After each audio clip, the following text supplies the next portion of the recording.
Баршаңызға қайырлы күн достар, менің арнама қош келдіңіздер.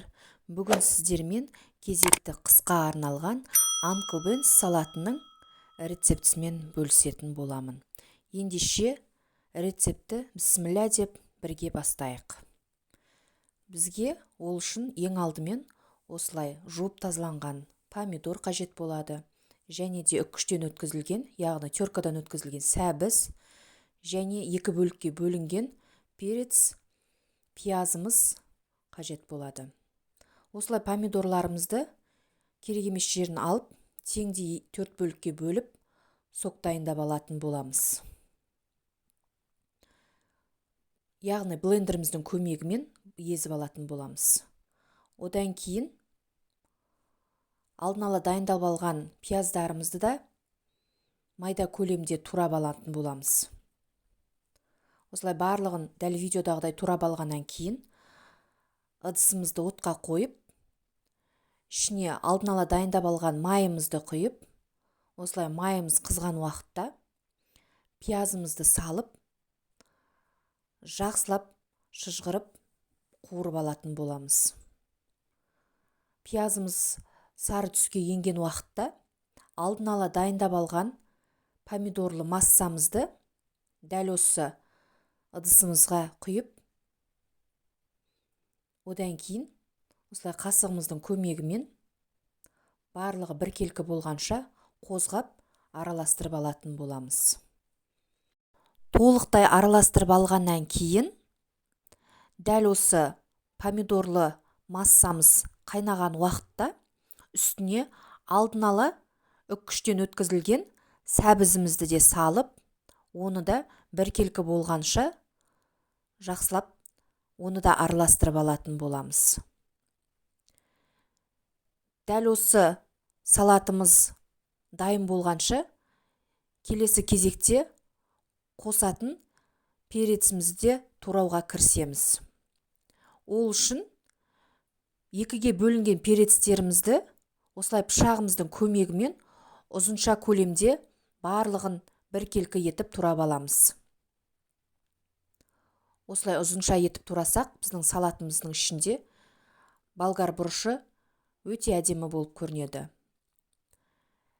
Дәл осы ретпен чесноктарымызды да өз қалауларыңызша майда көлемде турап аласыздар. Одан кейін укропымызды да ұзынша етіп, ірі көлемде оны да турап алатын боламыз. Осы кезекте біздің салатымызда қайнап, міне дайын болды.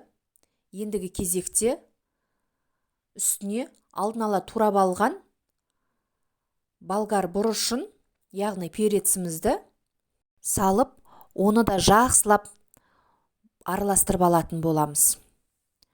Араластырып алғаннан кейін үстіне алдын ала турап алған чесногымызды, яғни сарымсағымызды және де укропымызды өз қалауларыңызша түйіршіктелген қара бұрышымызды және де лавр жапырағын қосып, жарты сағат уақытқа қайнатуға қалдырамыз.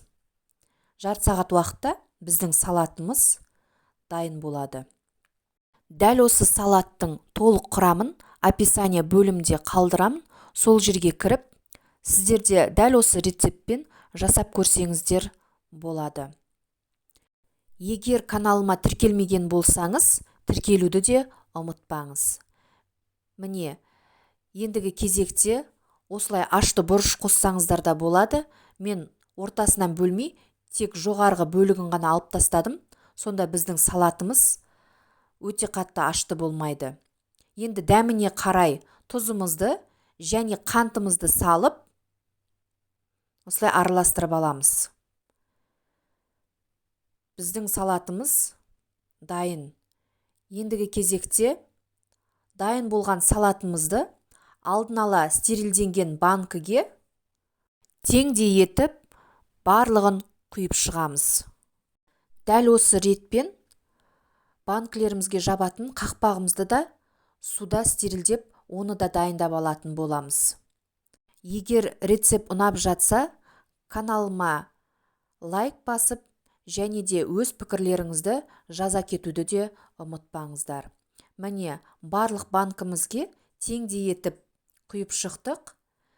Енді осылай қақпақтарын жауып және де банкі жапқышымызбен де барлығын жауып алатын боламыз.